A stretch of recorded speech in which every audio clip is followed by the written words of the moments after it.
The hyperspace lane collapsed without warning. One moment, the Marauder was threading the needle through an Imperial blockade above Ord Mantell, engines screaming, TIE fighters swarming their flanks like angry Nuna wasps. The next, Tech's fingers were flying across the navicomputer with the controlled panic of a man who understood exactly how badly things were about to go wrong, which, in Hunter's experience, was always worse than not understanding at all. The jump calculation is, Tech started. Do it. Hunter barked from the cockpit, watching a Star Destroyer's turbolaser batteries swivel toward them with the slow, inevitable certainty of a predator that had already decided the chase was over. Tech did it. The stars stretched. The familiar blue-white tunnel of hyperspace swallowed them whole. Wrecker whooped from the rear compartment. Omega exhaled a breath she'd been holding since Ord Mantell's upper atmosphere. Echo's cybernetic hand released its white-knuckled grip on the console rail. And then the tunnel cracked. Not fractured the way a bad jump fractured. Hunter had seen those, felt that horrible stomach drop of a miscalculated route through real space. This was different. This was the hyperspace lane itself coming apart, like a rope pulled from both ends simultaneously, fibers separating into nothing. The blue turned white. The white turned a color Hunter didn't have a name for. His enhanced senses, tuned to track a single heartbeat through a kilometer of jungle, to smell rain 3 hours before it fell, suddenly flooded with input from every direction at once, a sensory avalanche that drove him to his knees on the cockpit floor with both hands clamped over his ears. He heard everything. 1 billion heartbeats. 1 billion engines. A world of noise so dense and layered and alien that his gift became a curse in the span of 3 seconds. Then nothing. Then gravity. The Marauder hit the atmosphere of whatever this was at an angle that made the hull scream. Heat shields flaring orange-white against friction, the entire ship shuddering like it was trying to shake itself to pieces. Omega was yelling something. Wrecker was definitely yelling something. Louder, less useful. Tech's voice cut through both of them with the mechanical calm of a man narrating his own potential death. Atmospheric entry confirmed. Planetary body. Oxygen-nitrogen composition breathable. Gravity 0.98 standard. I am reading. A pause filled with the sound of the ship groaning. Significant electromagnetic interference. Sensors are degraded. I cannot identify this system in any navigational database because another pause, longer, weighted with something even Tech's flat effect couldn't entirely conceal. This system does not exist in any navigational database. What does that mean? Omega called out. It means, Tech said, adjusting his goggles with one hand while rerouting thruster power with the other, that we are somewhere we have never been, in every meaningful sense of that phrase. Hunter pulled himself back into the pilot's seat through sheer stubbornness, grabbed the controls, and did what he always did when everything went wrong. He flew. Manual override. Repulsors firing in stuttering bursts. The ground came up fast, not jungle, not desert, not anything the galaxy had trained his eyes to expect. Lights. Thousands of them organized in grids, spreading in every direction to the curve of the horizon. Structures of glass and steel, and something that caught the dawn light and threw it back in angles that made no architectural sense to a man raised on Durasteel and blast doors. A city. Vast. Alien in the most unsettling way possible. Not the alienness of Ryloth or Florum or the deep fungal strangeness of Umbara. The alienness of something almost recognizable. Almost human. He found an open stretch, industrial, dark, the skeleton of a building mid-construction beside a waterway that smelled, even through the hull, of chemicals and salt and something organic and unpleasant. And he put the Marauder down hard. Not a crash. Hunter refused to call it a crash. A very aggressive landing. The ramp dropped. Steam hissed from the cooling hull. 5 members of Clone Force 99, and one extraordinary girl who had never technically been assigned number, stepped out onto a surface of cracked gray material that crunched under their boots differently than Duracrete. The air hit them like a wall. Thick, heavy with moisture and exhaust, and a chemical sweetness that didn't belong to any fuel Hunter recognized. Distant sounds pressed in from every direction. The rumble of primitive combustion engines, a rhythmic bass thrum from somewhere far off, the layered noise of a civilization that clearly hadn't discovered repulsor lift technology and somehow hadn't let that stop them. Hunter's senses, still raw from whatever the hyperspace collapse had done to them, filtered through the assault slowly. His head pounded. He kept his expression neutral because the squad needed him to. Wrecker stepped off the ramp, looked at the skyline beginning to glow orange and pink in the early dawn, and summed up the situation with characteristic elegance. "This isn't Ord Mantell. Deeply perceptive," Tech said, already scanning with a handheld device, goggles flickering through spectrums. "This is not, in fact, any location within the known galaxy. The atmospheric composition is correct for human habitation. The gravity is nearly standard. But the electromagnetic signatures I am detecting suggest a technological infrastructure based almost entirely on chemical combustion, early-stage electricity, and," he paused, tilting his head, "something else. Something I cannot immediately categorize. There are energy signatures moving through that city that do not correspond to any power source in my databanks." "Moving," Echo repeated, his cybernetic eye narrowing. As in biological," Tech confirmed. "Organisms generating power output inconsistent with normal human physiology. Multiple signatures, scattered throughout the population center." Omega had wandered 3 steps from the ramp. She was looking at the waterway, at the lights reflected in its dark surface, at the strange angular skyline. Her expression wasn't fear. It was the particular focused curiosity of a child who had grown up in a laboratory and therefore greeted the unknown not with terror, but with the quiet, hungry attention of someone who had always suspected the galaxy was larger than Kamino's walls. "It's beautiful," she said. "It's unknown," Hunter corrected, moving to stand beside her. His hand found her shoulder, not gripping, just present. "A habit, which means we treat it like a hot LZ until we know otherwise."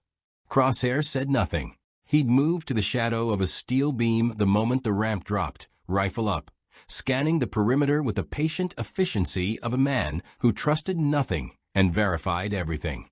Even in silence, his presence registered. It always did. "We need to know where we are," Hunter said, turning back to Tech, "and we need to know how we got here." "Those are the correct questions in the correct order," Tech agreed. "The hyperspace lane we used experienced a catastrophic topological failure. I have never encountered anything comparable in Republic or Imperial records. The closest theoretical analog would be," he pushed his goggles up, which he only did when he was genuinely uncertain and therefore unwilling to hide behind the lenses, "a dimensional aperture. A point where the fabric of space itself intersected with something adjacent. Another continuum." The word hung in the dawn air between them. Another continuum. Echo broke the silence first. "Can we get back?" "Unknown. I will need time and significantly more data." Tech replaced his goggles. "What I can tell you with confidence is that we are on a planet inhabited by beings physiologically identical to humans, possessing technology approximately 3 to 4 centuries behind the Republic standard, and generating anomalous energy readings that suggest some members of this population have," he chose his next word with unusual care, "modifications. Whether natural, engineered, or otherwise." Wrecker cracked his knuckles. The sound echoed off steel and water. "Modified soldiers," Hunter said quietly, the word fitting into a groove worn smooth by years of knowing exactly what that meant. What it cost. What it made you. Somewhere in the city, closer than comfortable. Something that sounded like an explosion bloomed orange against the pre-dawn skyline. Then sirens. Then, cutting through both, a sound that Hunter's enhanced hearing isolated and identified before his conscious mind caught up. The crack of something moving through air faster than any projectile weapon should, and the unmistakable impact of something large hitting something larger. He looked at his squad. His squad looked at him. "Gear up," Hunter said. "We're not alone, and whoever's out there already knows we landed." If you want to see more characters enter the Star Wars galaxy or beyond, hit that subscribe button and drop the name of a character you'd want to see in the comments below. The explosion turned out to be 3 blocks away. In galactic terms, 3 blocks was nothing. a distance wrecker could cover at a dead sprint in under 20 seconds, a range at which Crosshair could identify a target's eye color.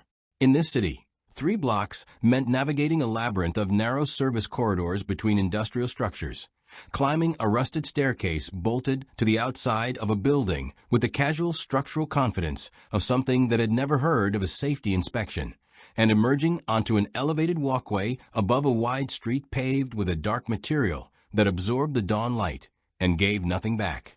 What was happening on that street stopped all 6 of them cold.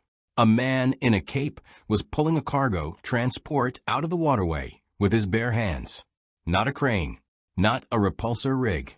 His hands gloved, but hands wrapped around the vehicle's frame, cables of muscle visible even from distance, hauling several tons of metal and water upward with the casual effort of someone retrieving a drop tool.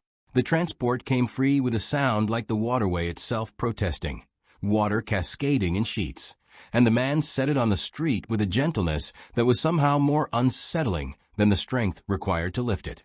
Then he turned slowly, and the dawn light caught his face. The suit was red and blue. The logo on the chest was a stylized letter. His eyes were scanning the area with the calm, proprietary sweep of someone who had never in his life worried about what he might find. "What," Wrecker said, "is that?" "Fascinating," Tech murmured, device already raised, scanning. "Extraordinary power output. Strength readings are," he recalibrated twice, "significant. Beyond any unaugmented human baseline by several orders of magnitude. Flight capability confirmed. I am also detecting vision-based energy emissions, though I cannot yet determine the mechanism." He lowered the device slightly. He is not force-sensitive. There is no midichlorian activity whatsoever. Whatever the source of his abilities, it is entirely physiological. "Or chemical," Echo said quietly. Everyone looked at him. "Kamino made us in a lab," Echo said, his cybernetic eye fixed on the caped figure below. "Someone made him too." It was the right instinct, as it turned out, though none of them knew that yet. The caped man finished his survey of the area, apparently satisfied that whatever had sent the transport into the waterway was no longer an immediate concern. Then he looked up, not toward them specifically.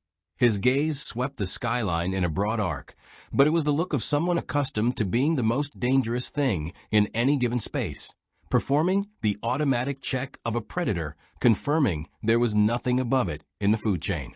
His eyes stopped, even from the elevated walkway.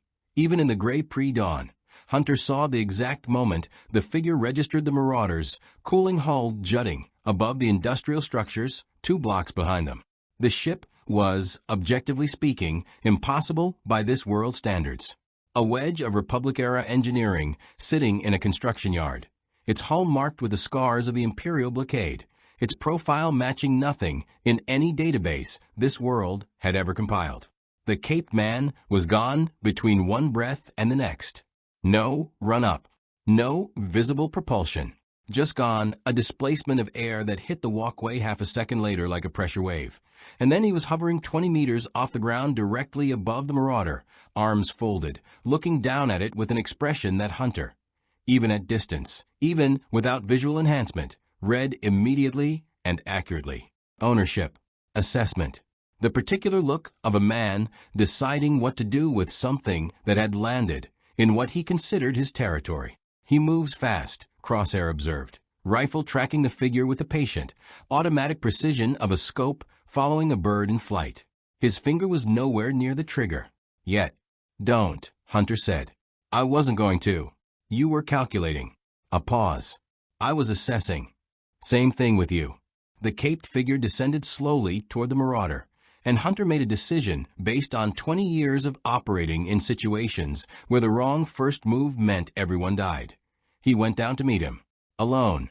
He dropped from a walkway to a fire escape, to a dumpster, a word he didn't have for a concept he understood, to the street, covering the distance in under a minute, emerging from the service corridor into the construction yard just as the caped figure touched down on the cracked surface 10 meters from the Marauder's ramp. Up close, the man was larger than he'd looked from the walkway. Broader. The kind of physical presence that filled space even standing still. His face was, and Hunter chose this word deliberately, drawing on years of reading people before they became threats. Performative. Handsome in an arranged way, like a recruitment poster. The smile that appeared when he registered Hunter walking toward him was the smile of a man who had practiced it until it became automatic. "Hell of a ship," the Cape man said. His voice carried the easy confidence of someone who had never needed to project authority, because authority had simply always been present. "Don't recognize the make. Don't recognize the make of you either." His eyes moved across Hunter's armor with a quick inventory of someone who understood tactical equipment. "That's military gear. Old military gear, but military." "We're not here to cause trouble," Hunter said.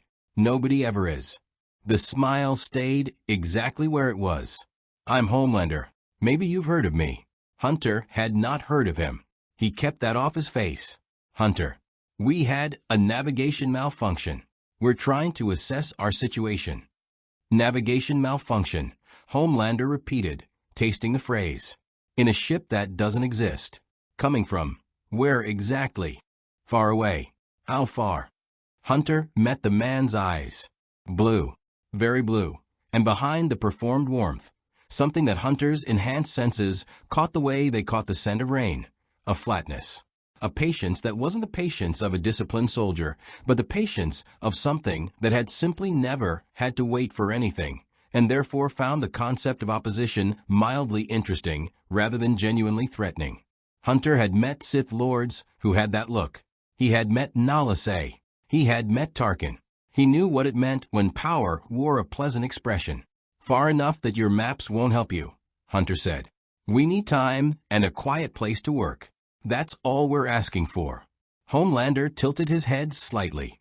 The smile shifted a millimeter, still there, slightly colder. "That's all you're asking for," he said. "And what are you offering?" Before Hunter could answer, his comlink crackled. Tech's voice, stripped of all its usual academic pleasure, carrying the specific flat urgency of a man reporting a problem he has not yet solved. "Hunter, we have incoming vehicles. Multiple units. Moving fast, coordinated approach from 3 vectors. They are broadcasting on radio frequencies. This world uses radio frequencies for tactical communication, which is remarkable given their technology level. And I have successfully decrypted enough to determine that they are not this individual's people." A beat. They appear to be some form of corporate security force, and they are specifically using the words contain and acquire in reference to our vessel. Homelander's smile didn't change, but something behind his eyes did, a small recalibration, like a man updating a calculation. "Corporate security," he said, almost to himself. "Vought." Something moved across his face that was gone too fast for even Hunter to fully read.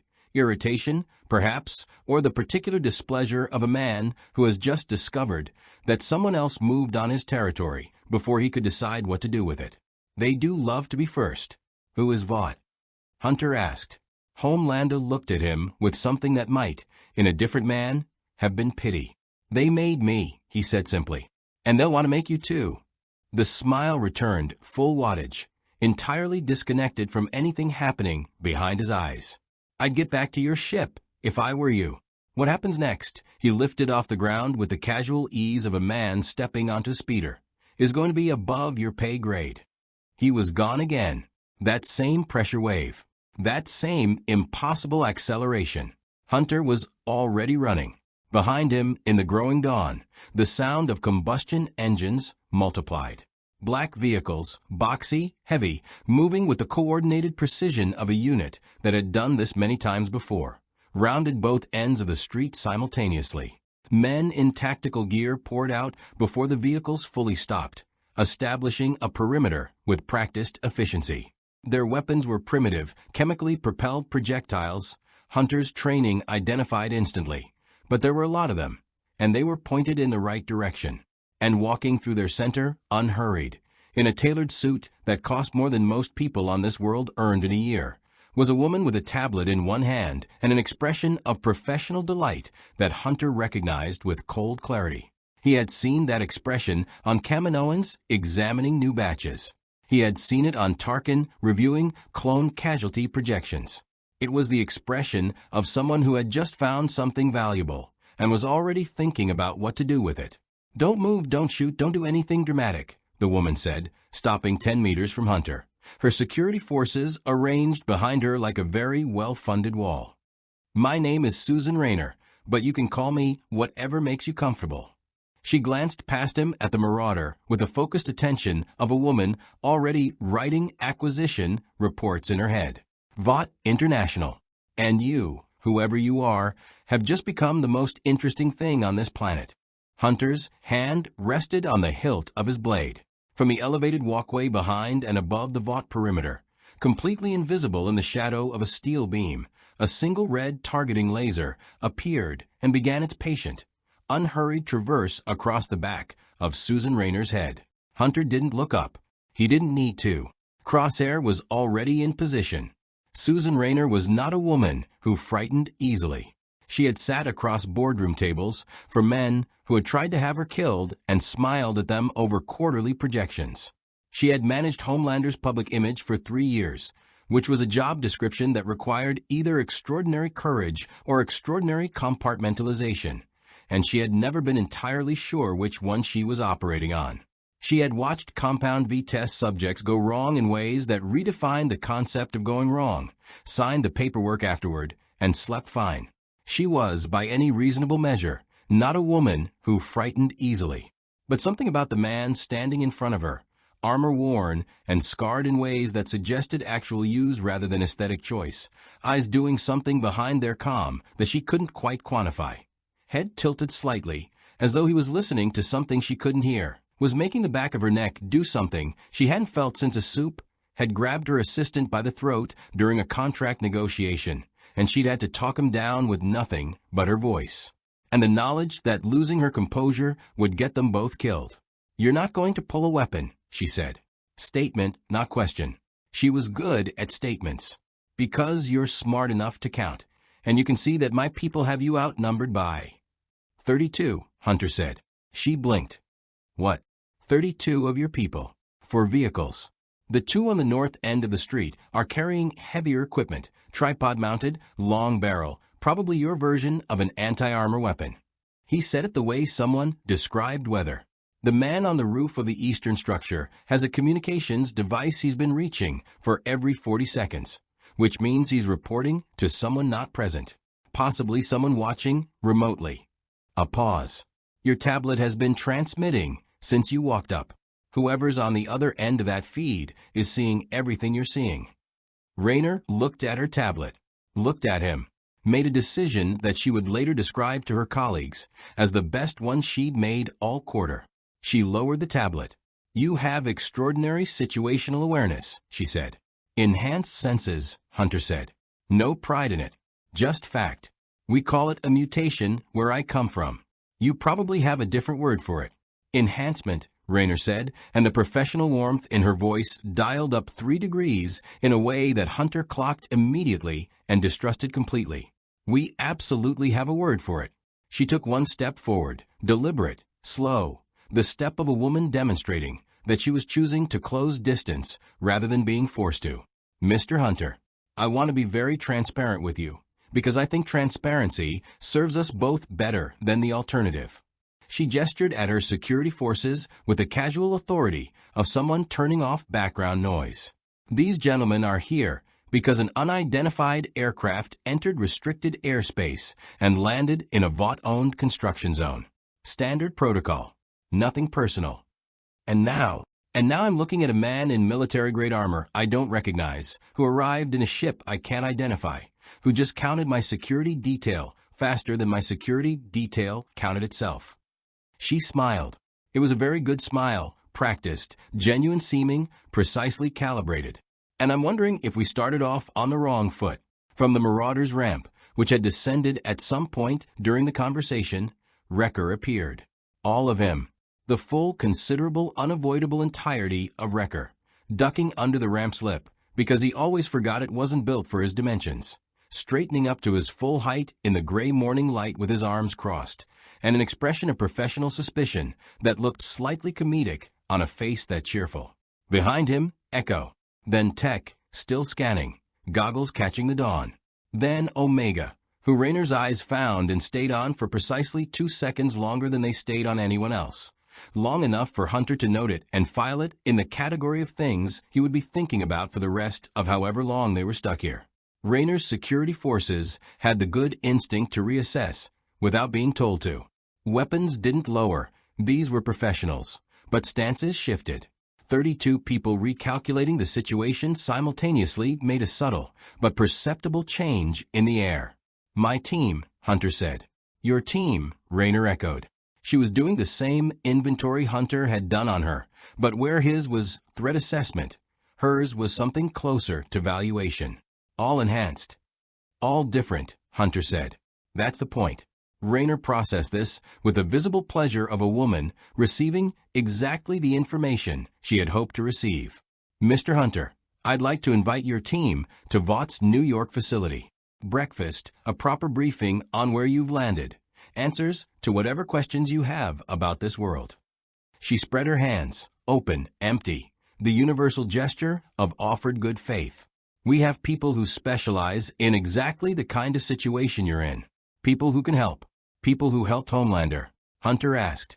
The smile stayed. Something behind it didn't. "Homelander is one of our greatest success stories. He didn't seem to think much of you showing up here." A fractional pause. Gone so fast that without Hunter's senses catching the slight change in her breathing, he would have missed it entirely. "Homelander and Vought have a complex relationship," Rayner said smoothly. "As do all great partnerships." Hunter looked at her for a long moment. He thought about Kamino. He thought about Nalisay's careful voice explaining that the Bad Batch were assets, not soldiers. He thought about Tarkin standing on a deck above Onderon and making decisions about clone lives with the same tone someone used to discuss logistics. He thought about how the galaxy had a type. "We'll talk," he said. "At our ship, not your facility." Rayner accepted this with the grace of a woman who understood that the opening position was never the final one. Of course. She lowered her tablet fully and said something quietly to the man beside her. The security forces began the practiced withdrawal of a unit standing down without quite standing down, still present, still watching, simply redistributed to a less overtly threatening geometry. Inside the Marauder, 30 minutes later, the squad held its first proper debrief. Tech had commandeered the navigation console and turned it into something resembling a research station, 3 separate scanning devices running simultaneously, a growing constellation of data points on the holographic display that didn't look like any star chart and wasn't trying to. He had been absorbing this world's radio and television transmissions since landing. The latter had required a hardware adaptation that he completed in 11 minutes and was quietly proud of, and what he had assembled in that time was enough for a preliminary picture. The political structure is fragmented into nation-states rather than a unified galactic government, he began, adjusting his goggles. The dominant nation in this region is called the United States of America. Military capacity is significant by this world standards, but primitive relative to republic or imperial benchmarks. No energy weapons. No deflector shields. No hyperspace capability. Interplanetary travel is in early stages. They have reached their moon and deployed satellites, but nothing beyond. He clicked to the next data point. The anomalous energy signatures I detected upon landing are concentrated in the population centers and belong to individuals known publicly as superheroes. Supes, colloquially.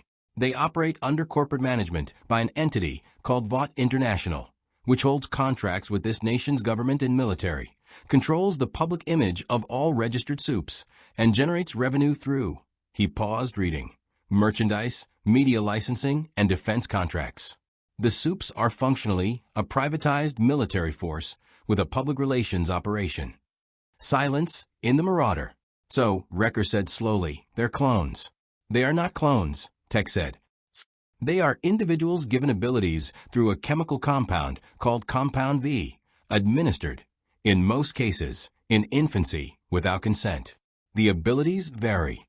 Strength, speed, flight, energy projection.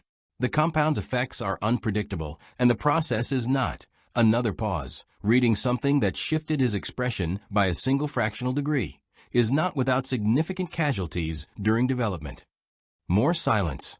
A different kind. Echo turned away from the display. His cybernetic hand flexed once, the old unconscious habit of a man whose body remembered Skako Minor even when his mind tried not to. How many of them know? Omega asked. Her voice was quiet. The soups. How many know they were given it without choosing? Tech looked at her over his goggles. Based on available data, very few. Omega absorbed this with the particular stillness of a child who had spent her early life as a specimen and recognized the shape of that experience even at galactic remove. Hunter watched his squad process it, watched Echo's jaw set, watched Crosshair, standing apart as always, arms folded, face neutral in the way that meant he was thinking harder than anyone in the room. Watched Wrecker's perpetual energy quiet down into something more considered. What does Vought want with us? Hunter asked Tech. The same thing Vought wants with everything, Tech said. To own it. He pulled up a new data cluster, corporate filings, if Hunter was reading the format correctly, filtered through Tech's translation matrix. However, there is a complication. He highlighted a set of signals he'd isolated from the broader transmission noise, lower frequency, encrypted, using a completely different protocol than Vaught's communications. Someone else found us first. Or, rather, found our landing. These transmissions began approximately 4 minutes after atmospheric entry and have been tracking our position continuously. They are not Vought. They are not government. They are, he isolated the signal, ran it through the translation matrix a second time. 6 individuals in 2 vehicles, currently stationary 400 meters northeast, who have been listening to everything Vaught's field team transmitted and appear to be deciding what to do about it. Hunter straightened. 6 people, non-government, monitoring Vaught's communications.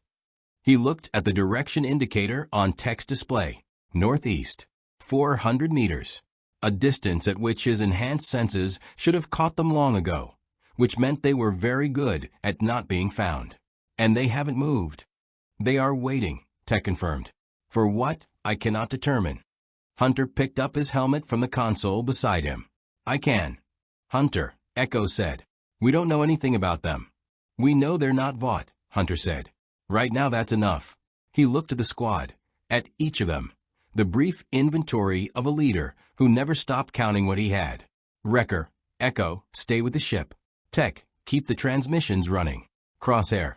Already planning the Overwatch position, Crosshair said, not moving from the wall. Omega, Hunter said. She looked at him with the readiness of someone who had stopped waiting to be left behind. You're with me, he said. Her smile was quick and bright, and she suppressed it almost immediately, which was somehow more telling than if she'd let it show. They went northeast, into the city, into the noise and the chemical air and the strange pressed-together density of a world that had built upward because it had run out of room to build outward, into the ordinary, impossible morning of a place that didn't know it had just become part of a story much larger than itself. 400 meters northeast, parked in the shadow of an elevated rail structure, sat a battered vehicle that Hunter's translation matrix tentatively identified as a van. Beside it, leaning against the frame with a cigarette and the expression of a man who had made a career out of waiting for worse things than this, was someone whose eyes found Hunter's across the distance with the immediate, assessing recognition of a person who had spent a long time learning to read soldiers. The man dropped the cigarette, crushed it under his boot, straightened up with the slow, deliberate movement of someone signaling that they were choosing not to reach for a weapon. You're not American, the man said. The accent was clipped, consonants hard. Somewhere Hunter's translation matrix flagged as British. And that's not any ship I've ever seen. He looked at Hunter's armor, at Omega standing half a step behind, at the absence of any obvious weapon drawn despite the obvious readiness to draw one. No, Hunter agreed. We're not. The man studied him for another moment with eyes that had the particular quality Hunter associated with people who had survived things that should have killed them and were therefore very good at determining very quickly whether new things were going to try. Billy Butcher, the man said. And I've got a feeling you and I have got a mutual problem. Billy Butcher did not trust people who were too calm. In his experience, calm came in 2 varieties. The earned kind, built from years of surviving things that should have killed you, slow and solid as old scar tissue. And the performed kind, the smooth professional stillness of people who had learned that showing nothing was the fastest way to control a room. He'd met enough of both to tell them apart on sight, the way a man who'd worked with explosives long enough developed an instinct for which wires were live. The bloke in front of him was the first kind. That was the only reason Butcher was still talking instead of driving. Inside, Butcher said, jerking his head toward the van. It was not a large van. It became significantly smaller when Hunter ducked through the side door and the girl followed him, and Butcher registered. With the particular attention he paid to things that complicated already complicated situations. That she was young. Not a soldier's young. Not the hard-faced teenage years are for other people young he'd seen in certain corners of certain conflicts. Actually young. Sharp eyes, straight back, the careful watchfulness of a child who had learned early that paying attention was the difference between okay and not okay. He filed that away and said nothing about it. Inside the van, Huey pressed against the equipment rack with his laptop open and his expression doing that thing it did when he was trying to appear more prepared for a situation than he actually was. Mother's milk, arms crossed, taking up space with the deliberate stillness of a man running threat assessment and not yet finished. Frenchie perched on a crate with a disassembled device in his hands that he was reassembling with the automatic focus of someone who needed something to do with his hands when things got strange. Kimiko, standing, watching Hunter and Omega with the direct, unblinking attention she gave everything. Not hostile, not welcoming. Simply present in the complete way she always was. And in the far corner, cramped and clearly unhappy about it, MM's cousin's kid who was supposed to be on lookout and had apparently decided that inside the van counted. Hunter looked at all of them in the space of 2 seconds. Butcher watched him do it and was quietly impressed by the efficiency. "You were monitoring Vaught's communications," Hunter said. "Not a question." "We monitor Vaught's everything," Huey said, then seemed to reconsider whether that was the kind of information you led with. "I mean..." "It's fine," Butcher said. He dropped into the driver's seat, turned to face the back. "Cards on the table, mate. We saw your ship come down. We've been listening to everything Rayner's team transmitted since they arrived. And we've got," he gestured at Huey's laptop, where text scanning data, intercepted from Vaught's own feeds, was displayed in imperfect but legible translation. "Enough of a picture to know that you're not a Vought project. Which makes you the first thing to land in this city in a long time that Vought didn't build, buy, or blow up." Hunter looked at the laptop screen for a moment, then at Butcher. "You fight them." "We try to," Huey said. Then, with more honesty than tactical sense, "we mostly survive them." "Which is harder than it sounds," MM said, with the weight of a man who had the medical bills to prove it. Hunter's eyes moved to Kimiko, who was still watching him with that complete attention. She wasn't reading as a threat. Her posture was too still for someone coiling toward action. But she wasn't reading as non-enhanced either. Hunter's senses caught something in the air around her that he couldn't categorize. Not the force, nothing like the force, but a kind of potential energy. The subtle signature of a body that healed wrong and fast and wasn't bothered about it. "She's a soup," Hunter said quietly. "She's with us," Butcher said, and his voice carried a very specific weight on those 3 words that closed the subject. Hunter accepted this without visible reaction. Omega, beside him, had been watching Kimiko with an expression that Butcher, who was, despite everything, still capable of reading children when he chose to, recognized as the particular look of a kid who had identified someone else, as the kind of different that gets you treated like something to be managed rather than someone to be known. Kimiko noticed. She always noticed. She tilted her head slightly at Omega, the minimal acknowledgement of someone who communicated in economy, and Omega straightened almost imperceptibly, the unconscious response of a person who has just been seen accurately. Butcher let it go and got back to business. "Rayner's going to come back," he said. "She'll come back with a better offer and more people and the kind of patience that comes from having a legal department and infinite resources. That's how Vought operates. They don't grab, not in daylight, not on camera, not without trying the polite version first." He leaned forward. "So you've got maybe 24 hours before polite become something else. Question is what you do with them. We need to understand this world, Hunter said. And we need to find a way home. Home, said. The word landed with a kind of weight that suggested he'd spent time thinking about what it meant to not be able to get there. Where is home exactly? Hunter considered how to answer this. He looked at Omega, who gave him nothing back. It was his call, her expression said. Always his call. Far, he said. In ways that are difficult to explain without context you don't have. Try us, Butcher said. We've had context we didn't have before. We adjusted. Hunter was quiet for a moment. Outside, the city was waking up properly now, the rumble of its morning machinery rising, the quality of light through the van's windows shifting from gray to the particular flat gold of a sun still low on the horizon. His enhanced hearing parsed the sounds. 1,000 small engines, 1,000 voices. The city's enormous ordinary pulse continuing without any awareness that something had fallen out of the sky and landed in its industrial periphery. We're soldiers, Hunter said finally. Genetically engineered. Different from standard, he paused, reached for language that would translate, different from normal humans. Enhanced. Created to fight a war for a government that decided we were more useful as weapons than as people. He said it the way he said everything that was true and painful, flatly, precisely, without inflection, because dressing it up hadn't ever made it less true or less painful. When that government fell, a new one decided we were either assets to be controlled or liabilities to be eliminated. We've been running since. The van was quiet. Frenchie had stopped reassembling his device. The girl, said carefully. She's one of you. She's ours, Hunter said. The distinction was subtle and total. Butcher looked at Omega. Omega looked back at him with the direct, assessing gaze of a child who had long since stopped being intimidated by adults who thought intensity was the same as authority. He'd expected her to look away. She didn't. He almost smiled. Didn't. Right, Butcher said. He slapped both hands on his knees and stood in the crouch the van's ceiling enforced on him. Here's what we know. Vought's going to want your ship, your tech, and ideally your squad in Vought-branded suits doing Vought-branded things for Vought-branded profit.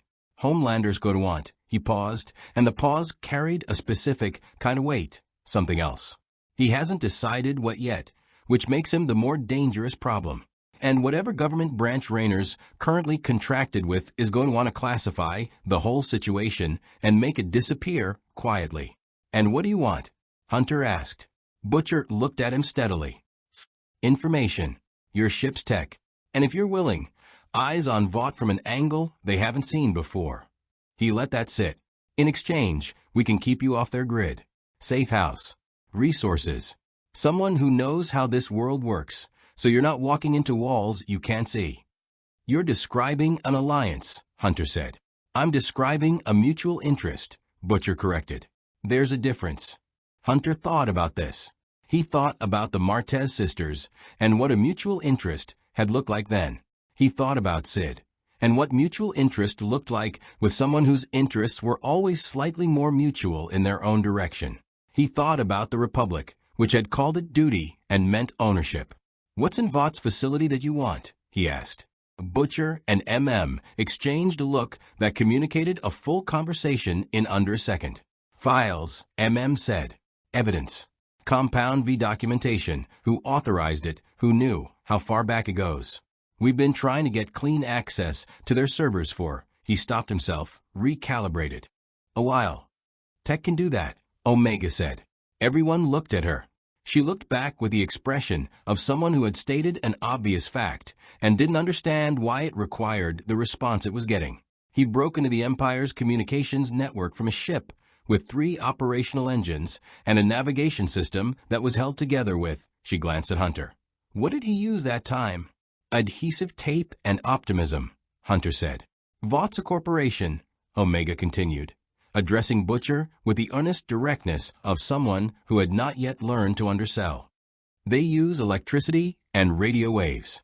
Tech will find it interesting for about 20 minutes.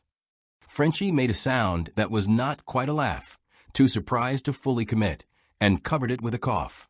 Butcher studied Omega for a long moment with the expression of a man recalibrating. Then he looked at Hunter. "Your kid sells your tech guy pretty confidently." "She's usually right," Hunter said. The understatement of a man who had watched tech do things that had no business working and work anyway. "Then here's what I'm proposing," Butcher said. He wasn't a man who led with plans. He'd seen too many plans fail to love them the way some soldiers did, but he was a man who understood leverage, and right now he was looking at more of it than he'd had in months. "Your tech bloke gets us those files, clean and undeniable. In exchange, we keep you hidden from Vought. We share everything we know about this world.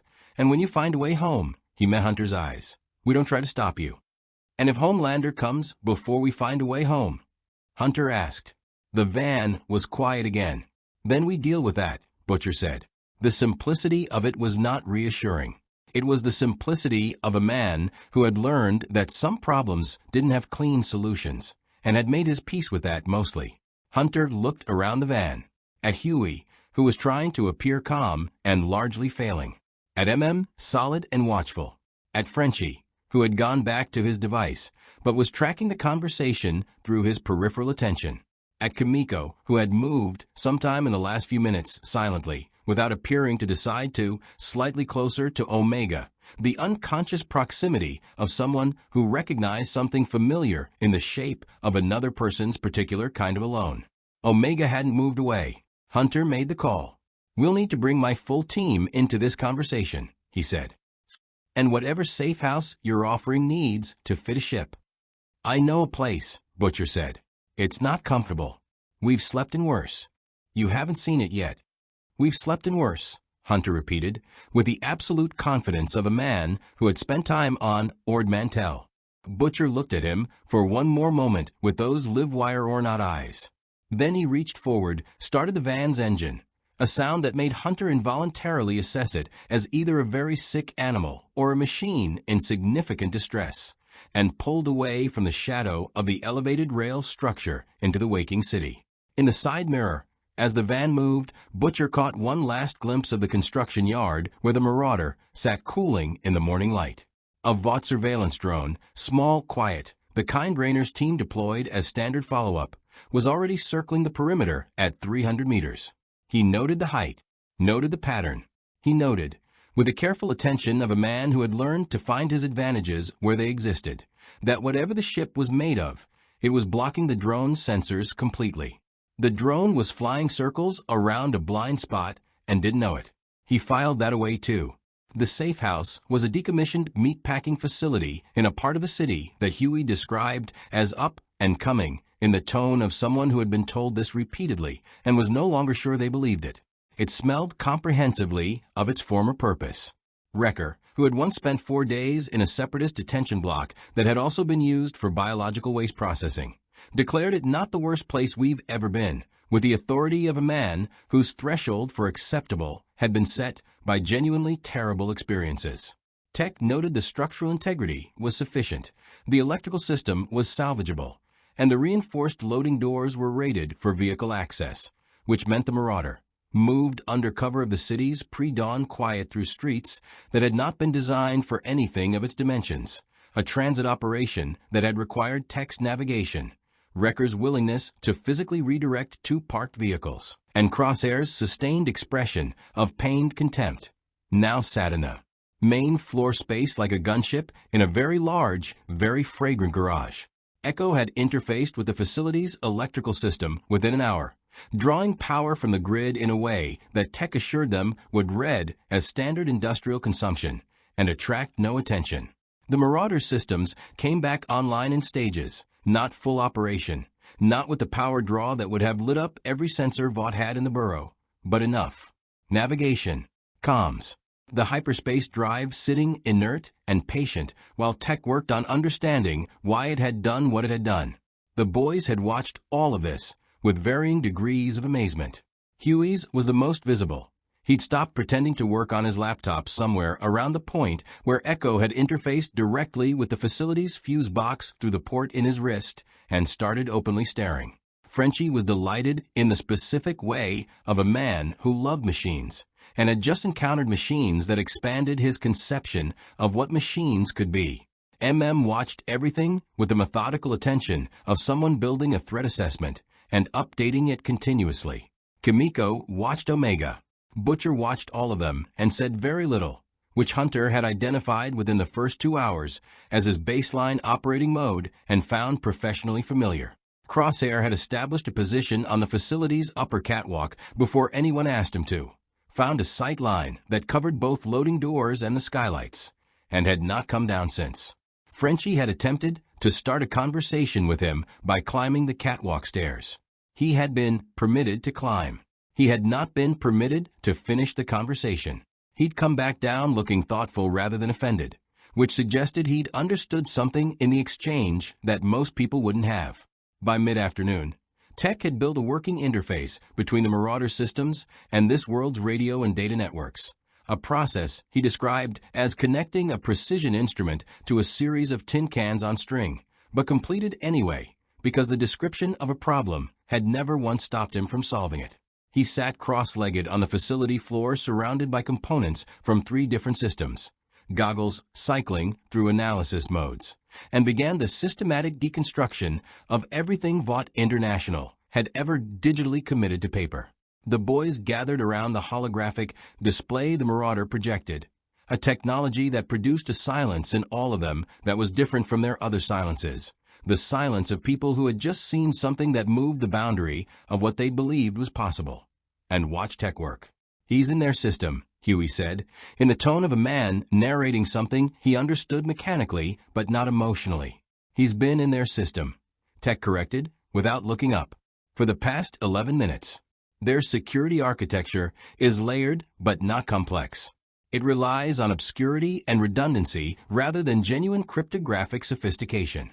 He pulled a data cluster into the display. "I have located the primary Compound V research archives. I have located internal communications regarding," he paused reading, "a significant number of subjects.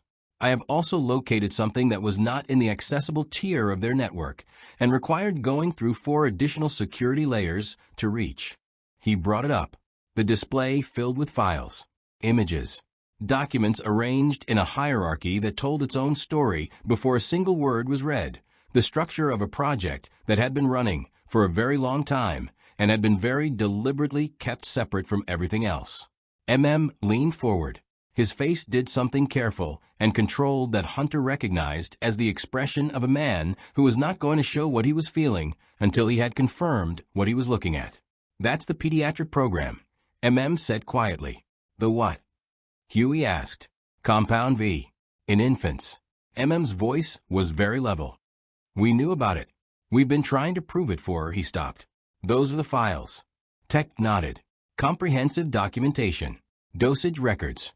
Subjects identified by designation rather than name in most cases, though cross-referencing with other files I've accessed allows partial name reconstruction." He looked at over his goggles.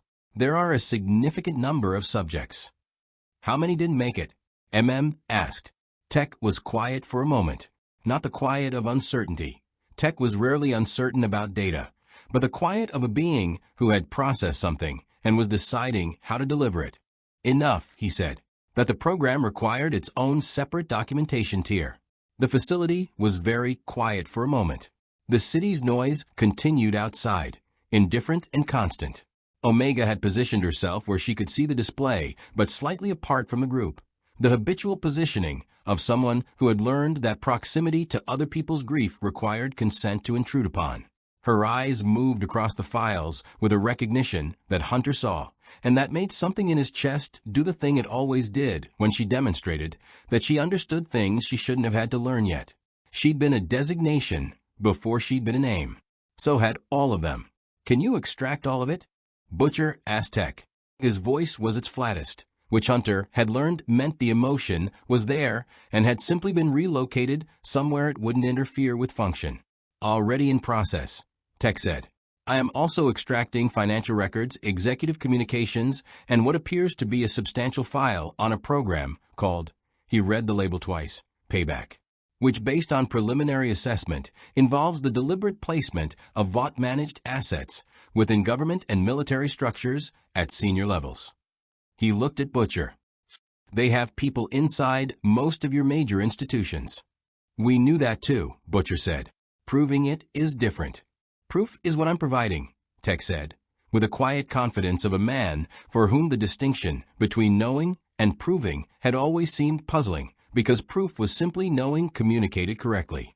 Frenchie had moved away from the display. He was sitting on a crate, his reassembled device on the floor beside him, looking at something in the middle distance.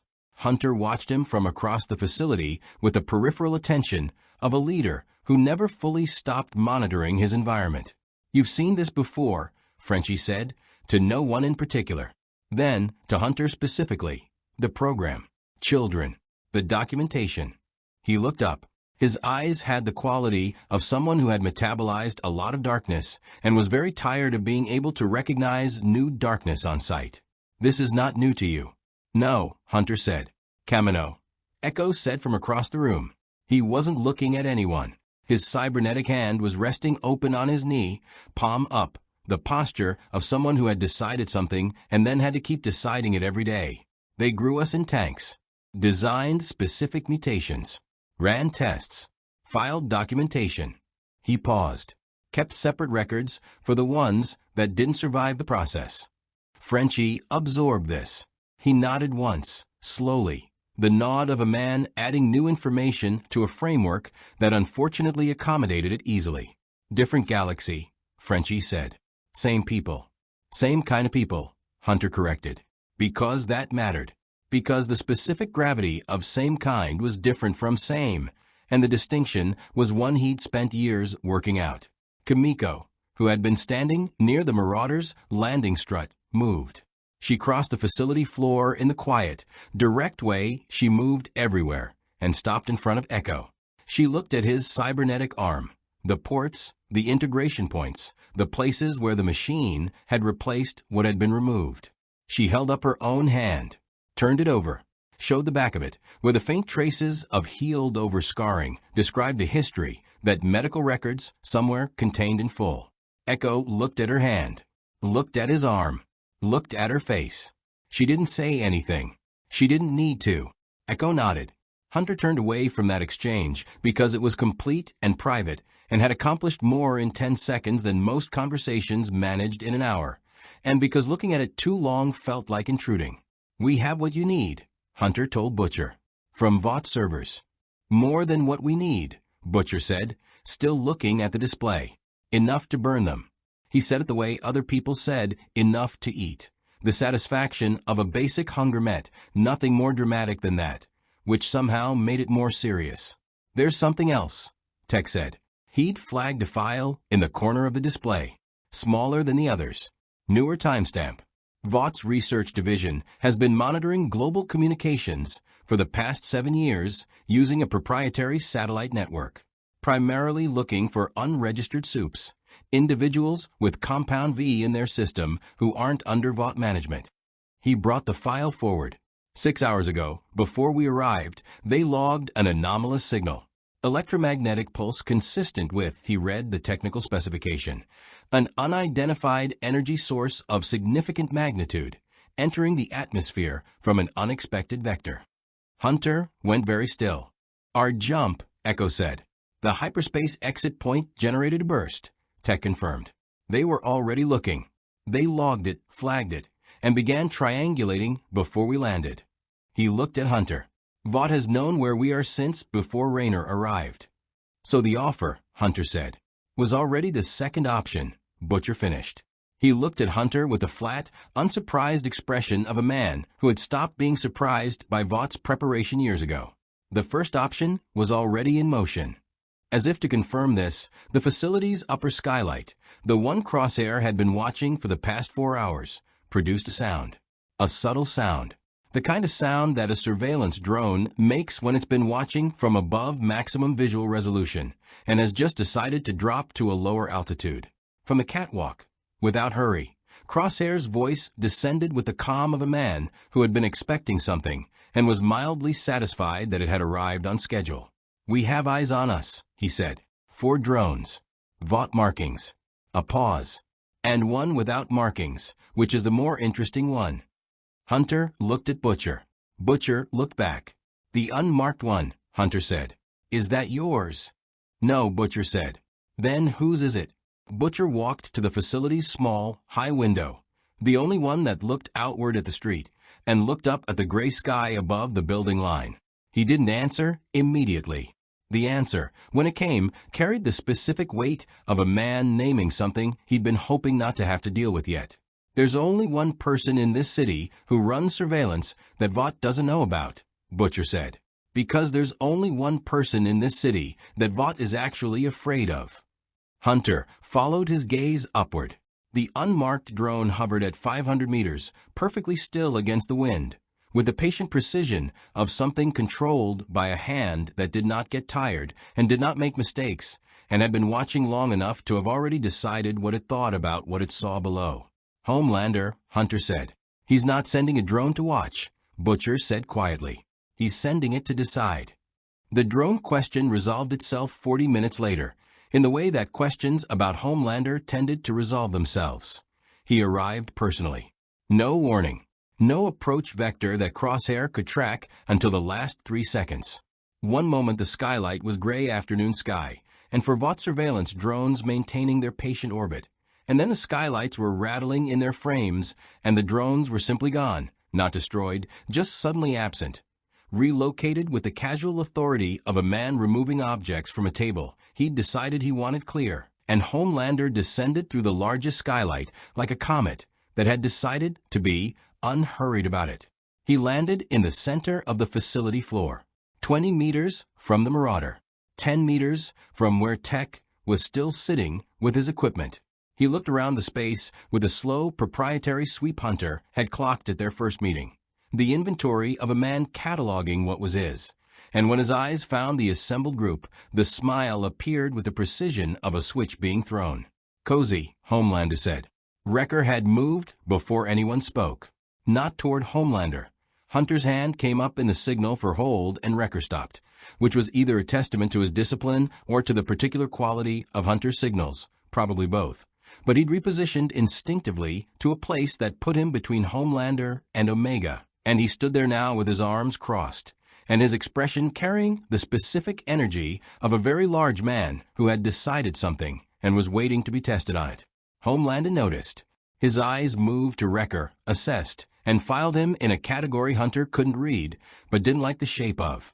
"You moved," Homelander said to Hunter. "Smart. Vaught's facility offer comes with a lot of fine print." He hadn't looked at Butcher yet. His awareness of Butcher's presence was visible in the way a stone is aware of water. Not attention, exactly, but an orientation, a subtle adjustment of angle that acknowledged without acknowledging. "I would have suggested getting off their grid myself, if I'd had the chance." "You left," Hunter said. "I had things to consider." Homelander walked forward.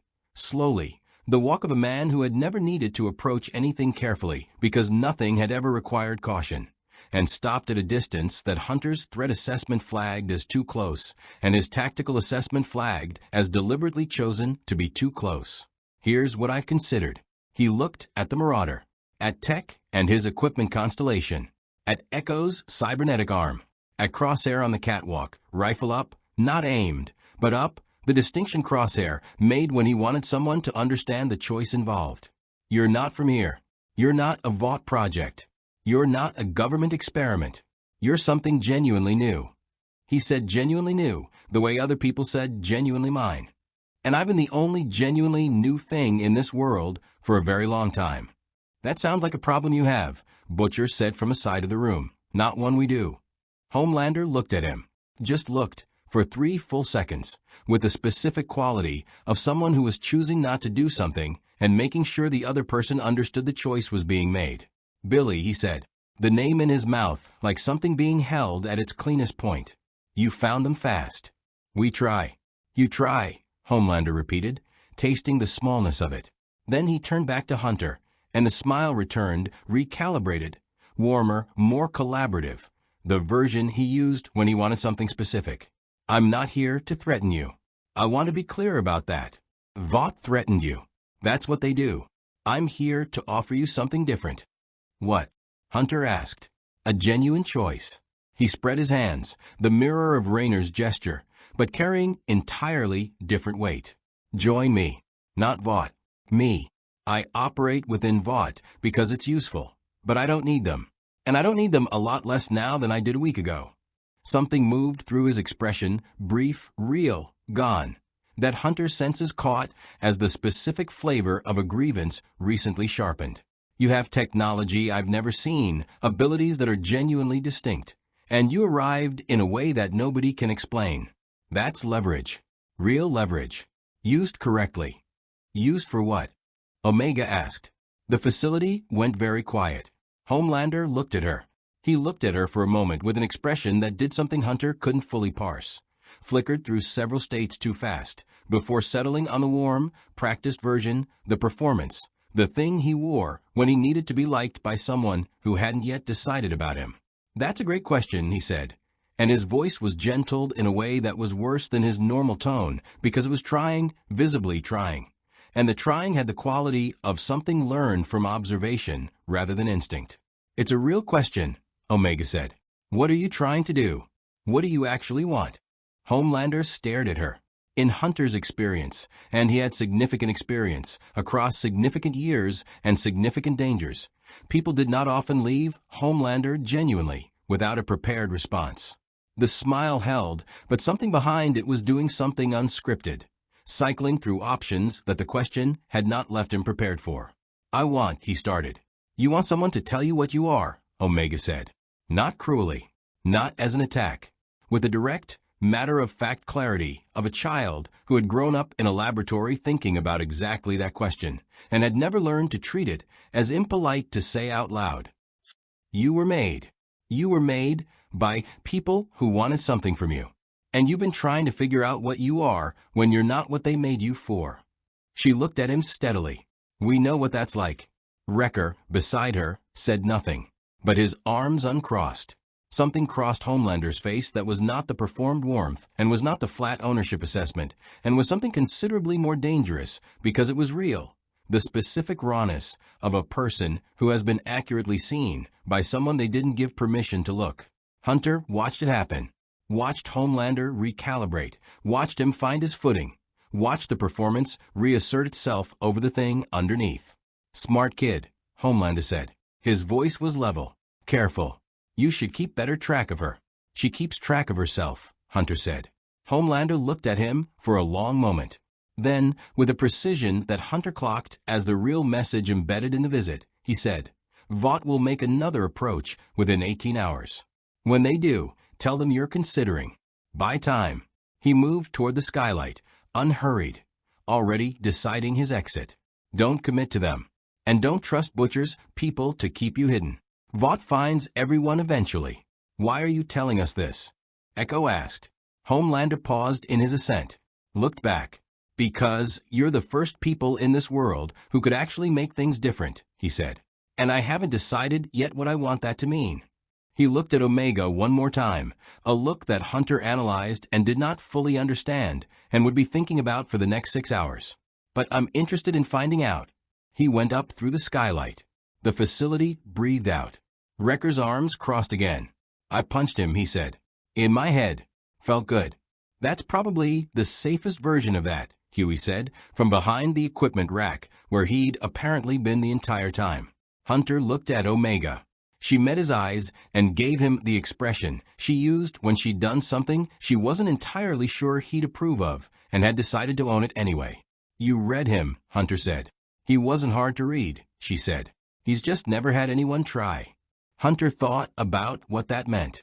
About what it meant that a man with enough power to end the conversation in the first 3 seconds of it had instead stayed for all of it, and left with something that might, if read carefully, be called unsettled. He thought about Kamino, about what Nalisay's careful assessments had never included, and what that omission had cost. He thought that Omega, as usual, had seen something the rest of them had taken longer to find. We need to move faster, he told Butcher. 18 hours. I heard him, Butcher said. His eyes were on the skylight, on the square of gray city sky, where Homelander had been. His expression was the expression of a man who had just watched a very specific kind of danger demonstrate a new dimension. Question is, was that a warning or was it test? No one had an answer. Tech, who had been running his equipment throughout and had the particular self-possessed focus of a man who processed his feelings through data, looked up from his display. "I have the hyperspace telemetry analysis," he said. "The results are clarifying." Everyone looked at him. "I know why we're here," he said, "and I know how long it will take to leave." The analysis was not comforting. Tech delivered it the way he delivered everything that was true and unwelcome, precisely, completely, and without the small editorial softening that other people deployed to manage the impact of bad news. In Tech's cosmology, accurate information was always preferable to comfortable information, a philosophy that Hunter had spent years both relying on and occasionally wanting to argue with. The hyperspace lane experienced a phenomenon I am tentatively designating as dimensional bleed, Tech said, pulling the telemetry into the holographic display. The data resolved into a visualization that meant nothing to the boys, who watched it with varying degrees of focused incomprehension, and something very specific to the Bad Batch, who had spent enough time reading text displays to parse the shapes of his conclusions. The lane itself intersected with a pre-existing weak point between what I am now confident are two discrete physical realities. Our exit from hyperspace coincided exactly with this intersection, which is what generated the anomaly Vought detected and what brought us here. "Can we reverse it?" Hunter asked. "Yes." Tech adjusted his goggles. With significant qualification. The weak point is not stable. It contracts and expands on a cycle I have now mapped with reasonable confidence. At its maximum aperture, which occurs in approximately 61 hours from now, the Marauder can generate a hyperspace exit point that will intersect with the weak point and return us to our own continuum. He let that sit. At any other time, the attempt would generate a hyperspace tunnel that does not connect to anything and from which we would not return. 61 hours, Echo said. "And if we miss the window?" Crosshair asked from the catwalk. He'd come down after Homelander left, still holding the rifle, still conducting his permanent silent audit of every room he occupied, but present.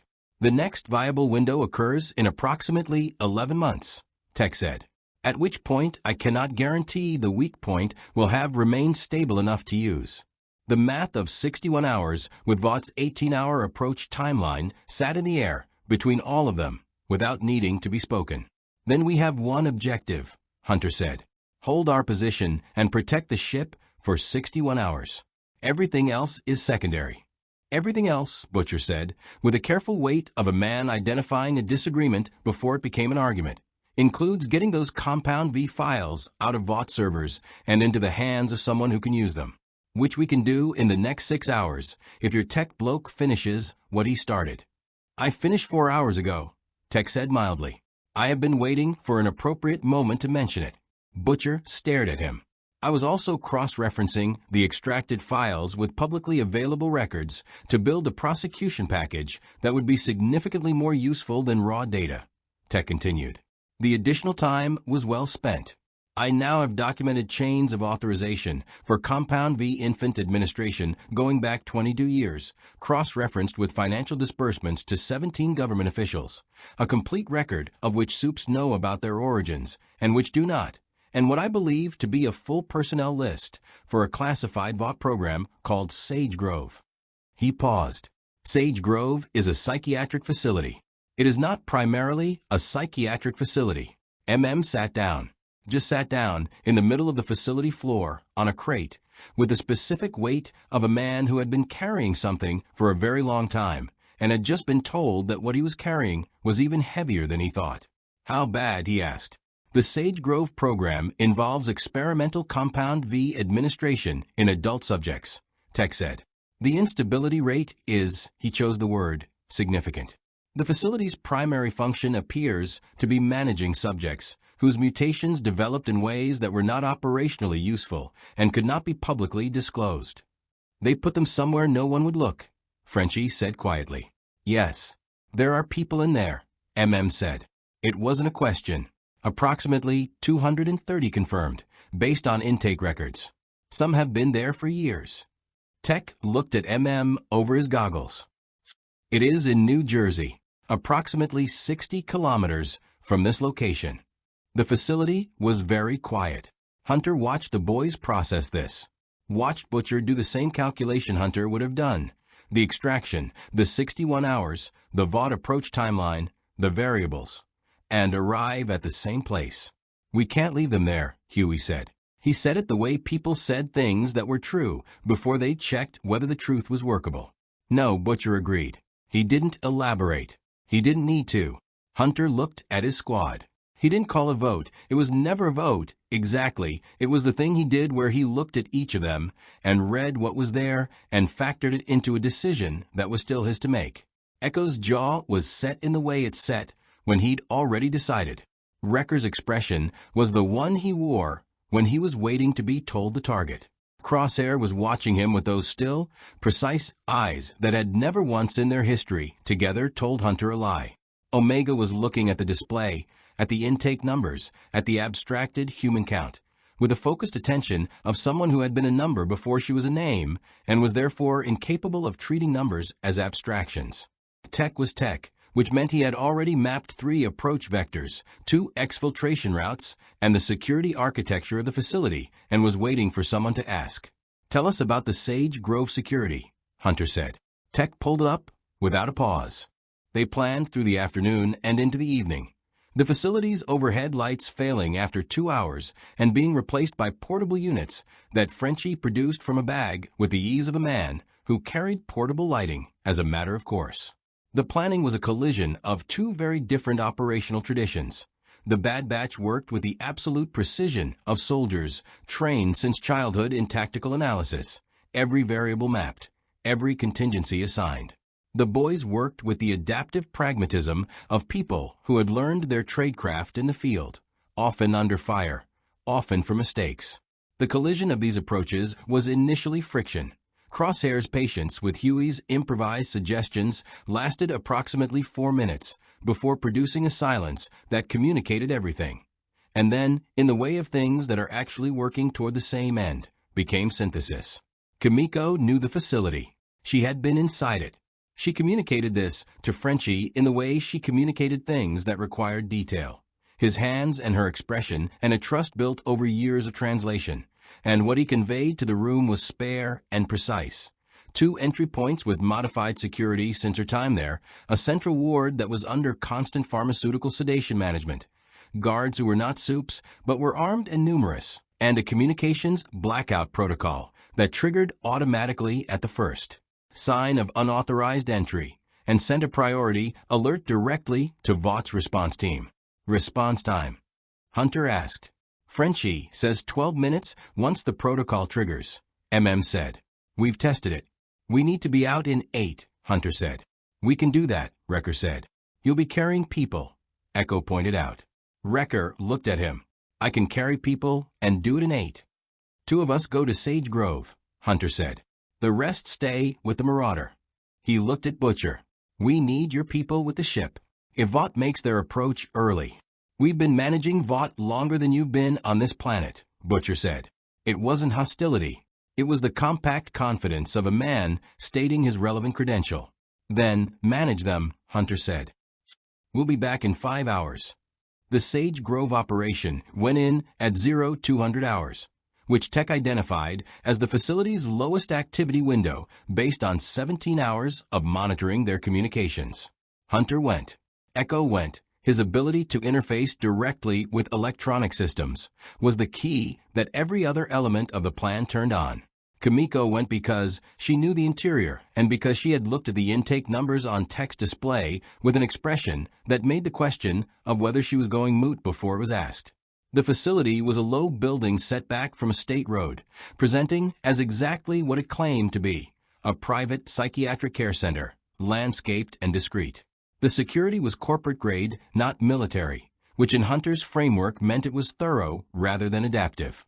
Echo was into their network in 4 minutes through an external junction point, and the communications blackout protocol was intercepted and redirected before it could transmit. The clock started anyway. 8 minutes. Hunter had said it himself. What they found inside was not a surprise to Hunter. in the way that things are not surprises when you've been briefed accurately and have sufficient experience with the shape of institutional cruelty to recognize its architecture. The wards were clean, which was somehow worse than if they hadn't been. The patients were manageable, which was the operational word for pharmaceutical states that fell somewhere between sedated and absent.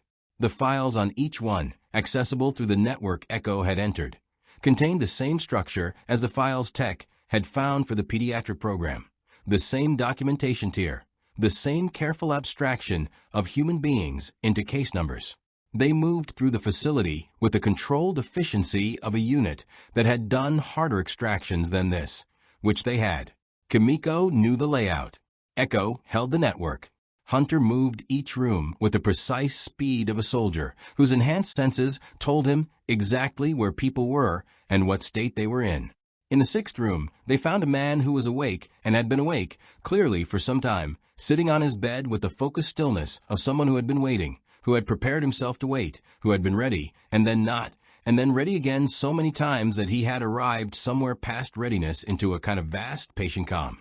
He looked at Hunter and said, "You're not Vought." "No," Hunter said. The man stood up. "Then let's go." They were out in 7 minutes and 40 seconds. His name was actually a designation first. He told them this in the van on the way back, in the flat, disclosing tone of someone who had decided that the full truth was simpler than the partial truth and had enough experience with both to know the difference. Marvin. "But Vought put me in under subject 114C. And that's what the paperwork said when I was admitted to Sage Grove."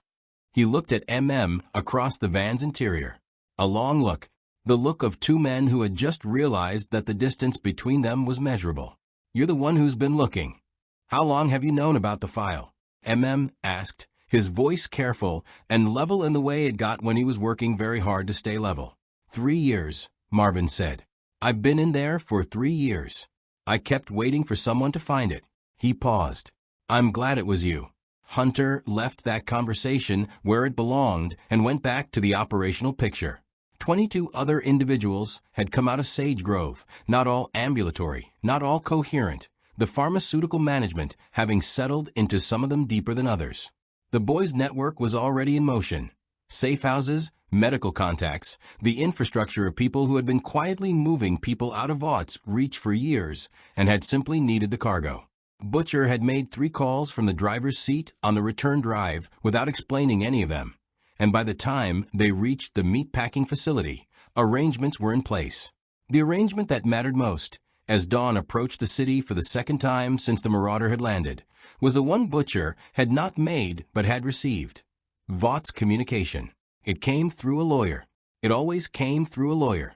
Rayner, the message explained through a representative, had been authorized to extend Vaught's offer to a formal partnership arrangement. Facility access, resources, medical support, full research cooperation, and was available to discuss terms at the Bad Batch's convenience.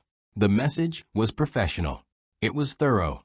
It was, as Hunter read it through text translation with the calm of a man who recognized every word of it from different mouths and a different language, an ultimatum dressed as an invitation. 43 hours remained until the window. "They're positioning," Echo said, reading over Hunter's shoulder.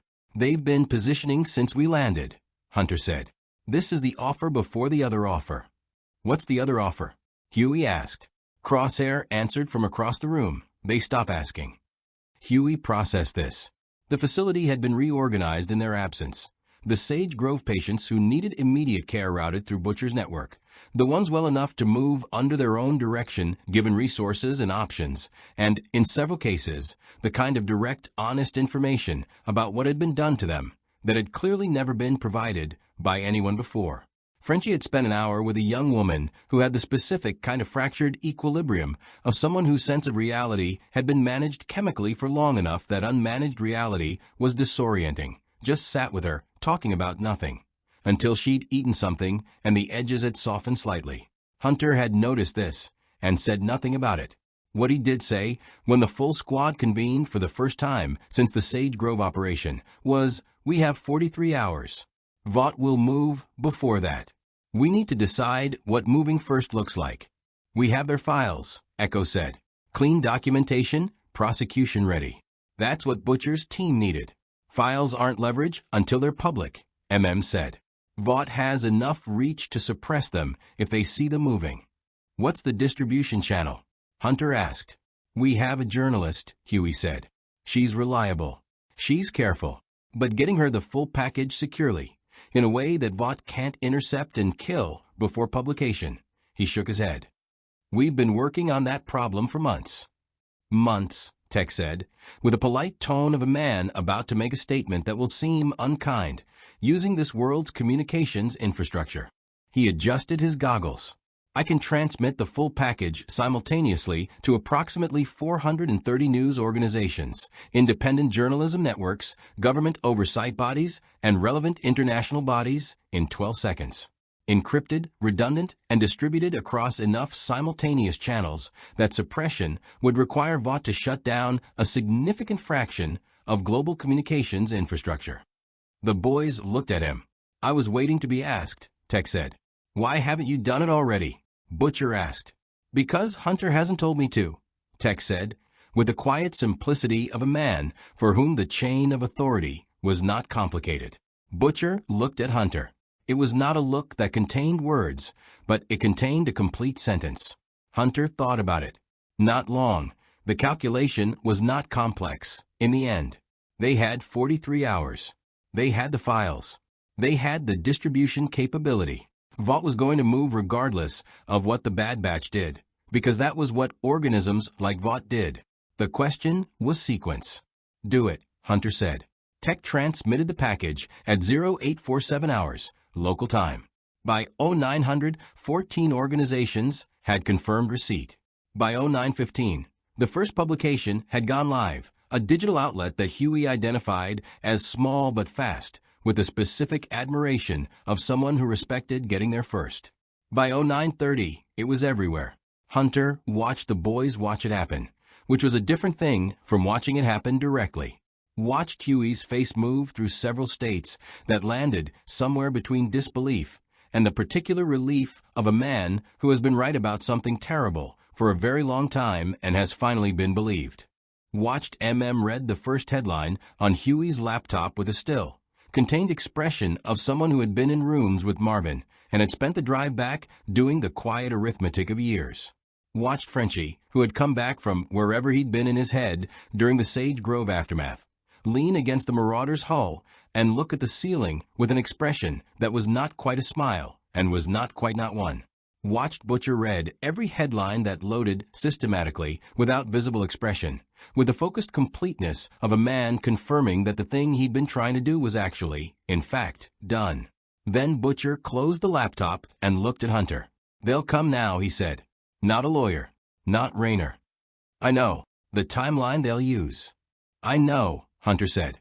It's what I would do. Butcher looked at him steadily. The live wire assessment. You've done this before. Blown the cover on something that powerful. Had to hold the position afterward. Umbara, Hunter said. The word was a weight and a memory and a shape that his squad recognized from across the room without him having to say anything else. We exposed what was happening. We held the position. People we trusted tried to stop us. He met Butcher's eyes. We're still here. Butcher made a sound that wasn't quite anything, but contained the particular quality of a man who had just found something he hadn't expected to find. Right, he said. Then we hold the position. The first Vought response team arrived at 1100. For vehicles, 12 personnel, the kind of tactical gear that told Hunter these were not the corporate security of Rayner's first approach. These were the other option. They didn't come inside. They established a perimeter at 200 meters, careful, professional, waiting. Hunter watched them from the facility's high window, with his enhanced senses parsing every detail. 12 people, conventional weapons, radio communications, and above them, at 300 meters, the 4 Vought drones had returned. And beside the drones, motionless against the mid-morning sky, Homelander, not descending, not approaching, just there. Watching.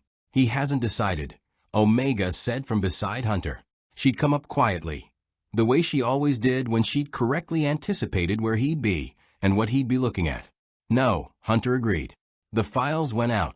she said, including the pediatric program documentation. Yes. She was quiet for a moment. He knows. Hunter looked at the motionless figure against the sky, at the particular quality of not moving that was different from the hovering he'd seen before. This was the stillness of someone who had just received information they had been both looking for and afraid to find, and was existing in the moment before they decided what to do with it. He knows, Hunter confirmed. 41 hours and 17 minutes until the window. Below, the Vought perimeter held its position. Above, Homelander didn't move. The story that had started with a hyperspace miscalculation above Ord Mantell was arriving, with the precise inevitability of all things that have been building from the beginning, at its final question. Homelander came down at noon. Not to the perimeter. Not to the facility. To the middle of the street between them, equidistant, precisely, in the way that suggested the precision was intentional. And he stood there in the flat city light and didn't move and didn't speak, and the Vought tactical team adjusted its formation without being told to, opening space around him with the practiced deference of people who had learned exactly how much room he required. Hunter went out to meet him. Alone again, because the first time had worked, and because there were conversations that company made harder rather than easier, and because his enhanced senses had been reading the shape of this one since the facility. They stood in the street. The city moved around them with the indifference of a city that had learned not to pay too much attention to things happening in its margins. The files, Homelander said. Yes, all of it. Not a question. All of it, Hunter confirmed. Homelander looked at him. The performance was entirely absent, not suppressed, not controlled, simply not there, which Hunter had come to understand was rarer than it seemed. What was there instead was something raw and large and imprecisely shaped, the expression of a person who had just had the architecture of their understanding of themselves structurally altered and had not yet determined what to build in its place. I knew some of it, Homelander said. I knew they'd made me. I knew. More than they thought I knew. He paused. I didn't know about the others. The children. Something moved across his face. I didn't know how many. Hunter said nothing. In his experience, the accurate response to some statements was silence.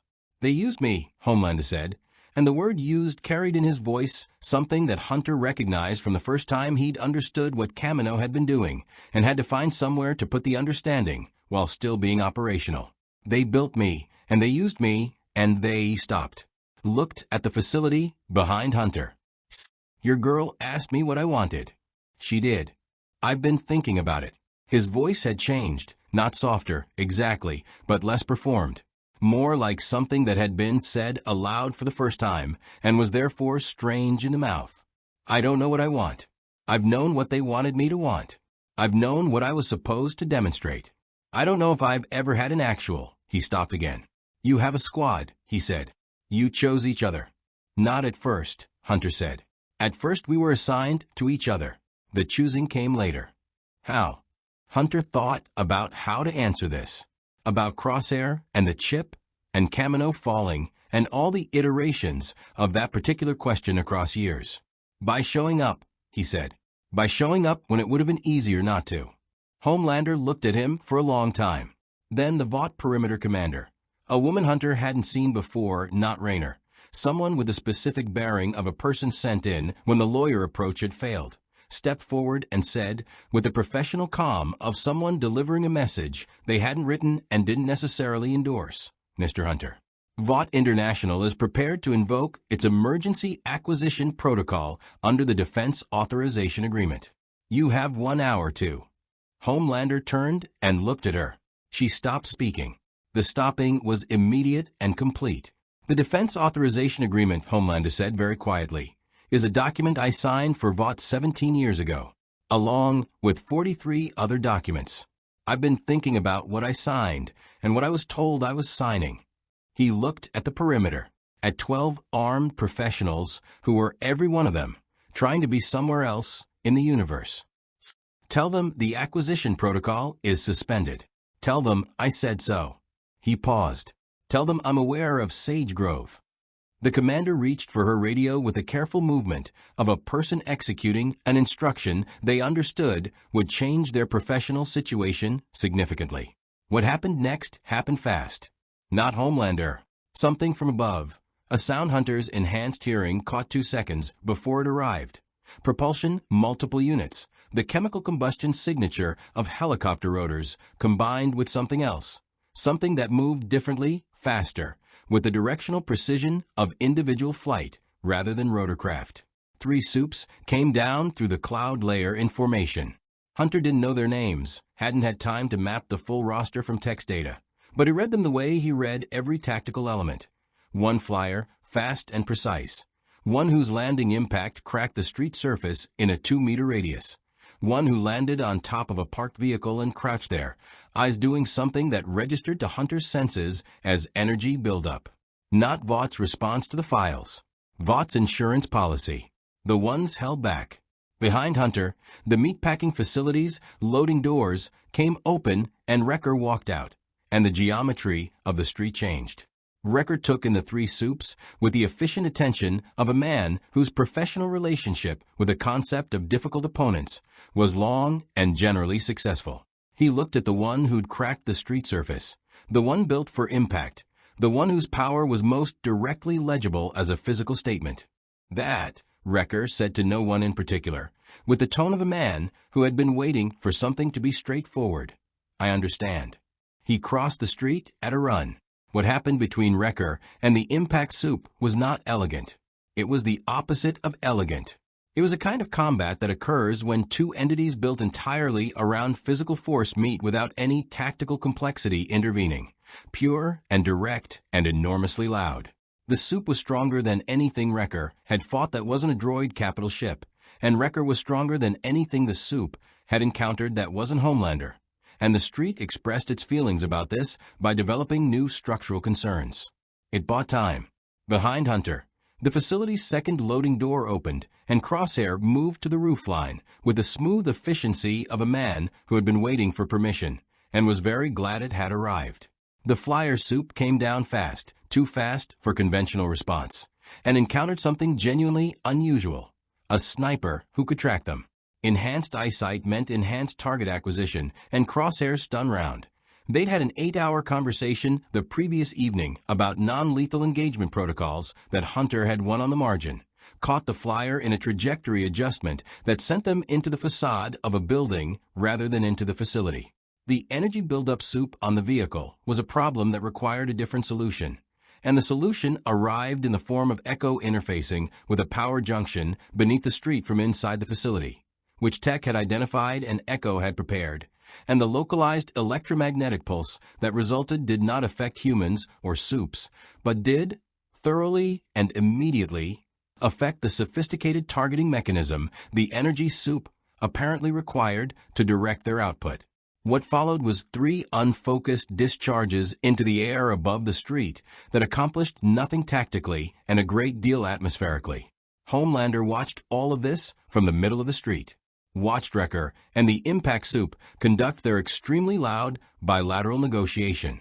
Watched Crosshair manage the flyer with the economic precision of a professional who found the problem interesting rather than difficult.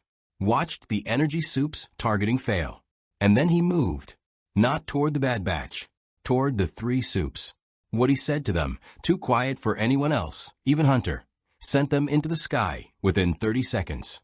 The perimeter commander had already made her radio call.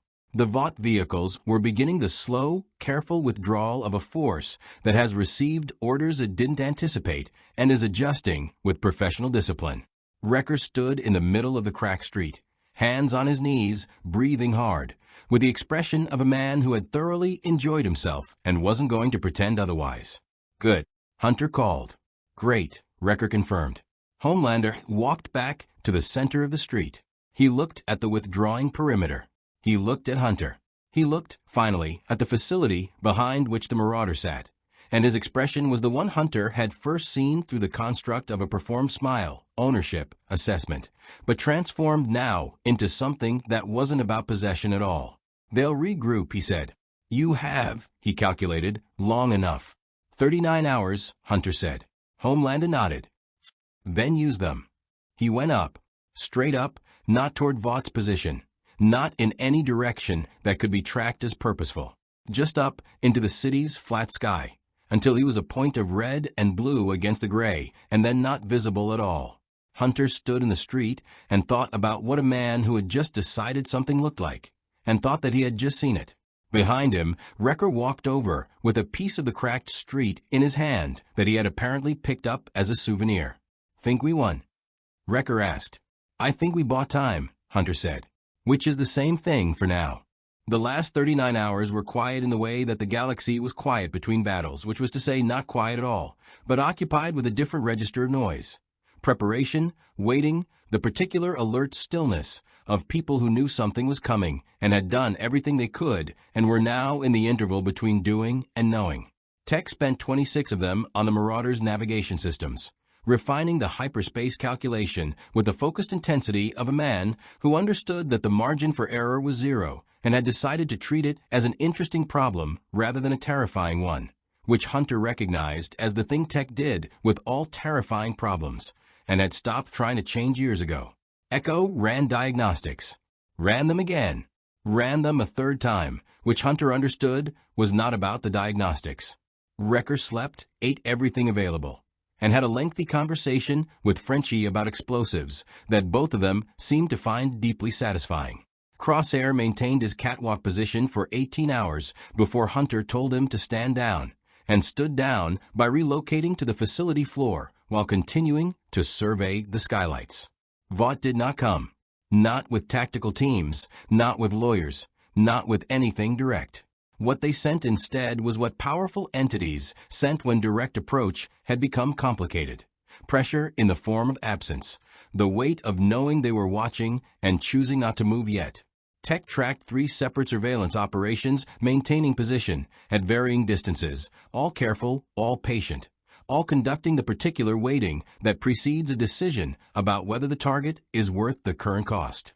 The cost, Hunter understood, had shifted. The files were public. Sage Grove was public. 17 government officials, whose names had appeared in Vaught's disbursement records, were having conversations with lawyers and oversight bodies, and in 3 cases had already issued carefully worded statements. The world was doing the work that the world does when something too large to suppress has been released into it, slowly, imperfectly, with the institutional friction of a civilization that was not equipped to process what it had just learned, but moving. Homelander had given one statement. 1. A 2-minute video that he'd apparently recorded without Vaught's knowledge and distributed through a channel that bypassed their media management entirely. Hunter had watched it through Huey's laptop, translated by TextMatrix, and what he'd seen was a man reading from something he'd written himself, in language that was not the language of performance, halting in places, too direct in others, the specific roughness of words that hadn't been prepared for an audience. He'd confirmed the existence of Compound V. He'd confirmed what he knew about Sage Grove. He'd confirmed that Vaught's management of enhanced individuals had not been consensual, and had not been disclosed, and had not been anything other than what the files described. He hadn't apologized. Hunter respected that. Apology would have been another performance. What he'd offered instead was the thing that was harder than apology, accurate account. Whether it would be enough was a question that belonged to a world the Bad Batch was not going to be present to watch answer. In the last 6 hours, the conversations that needed to happen happened. Butcher found Hunter sitting on the Marauder's ramp at 0300, the city quiet in its small hours way, and sat beside him with a companionable silence of a man who had learned to be present without demanding anything of the presence. Strange to be grateful, Butcher said finally, for a navigation error. Is that what this was? Hunter asked. What would you call it? Hunter thought about the Force, about the things Jedi said about it that he'd never fully credited and had also never fully dismissed, about the fact that hyperspace had chosen or the galaxy had arranged or something in the machinery of existence had managed to put Clone Force 99 in exactly the place where the specific things they carried. Tech's mind, Echo's interfaces, Wrecker's irreducible self, Crosshair's precision, Omega's undefended sight, and his own particular habit of choosing the harder right over the easier wrong, were the exact tools needed. Useful, he said. Butcher made the sound that was not a laugh, but was adjacent to it. Yeah, he said. Useful. He handed Hunter something, a small device, rectangular, the kind of thing this world used for communications. Numbers loaded in there. Works on this world's network, obviously, not. Wherever you're going. But if you ever end up back here. He shrugged. I've learned not to assume about the physics. Hunter took it. If we end up back here, he said, things will have changed. They always do, Butcher said. Sometimes for the worse. He looked at the city. Sometimes not. MM's conversation with Omega happened without Hunter present, which was how it should have been. He saw it through the facility's window. MM crouched to her level, talking with the careful seriousness he used for things that mattered, and Omega listening with her whole attention. He didn't know what was said. He knew that when Omega came back inside, her expression carried the particular settled quality of someone who has had something confirmed that they needed confirmed.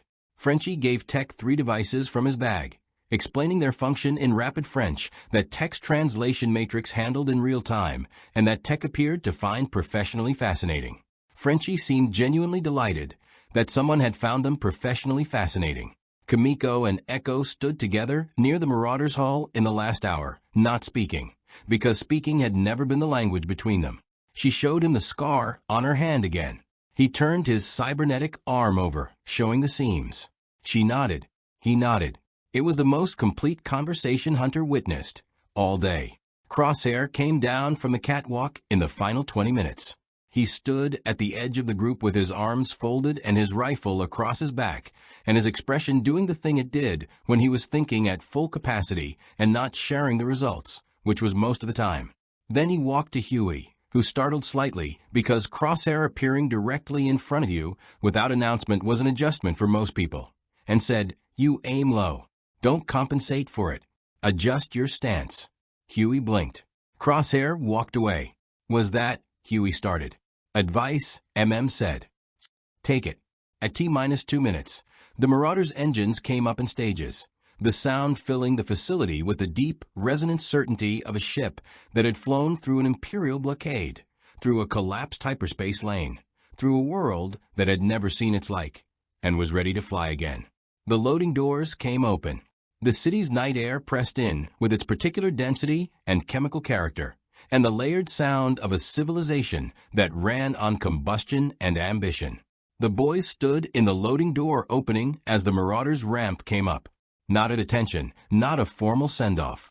Just present, the way you stand when you want to be where something is happening because it mattered and you want the mattering to be witnessed. Omega stood at the top of the ramp for a moment. She looked at Kimiko.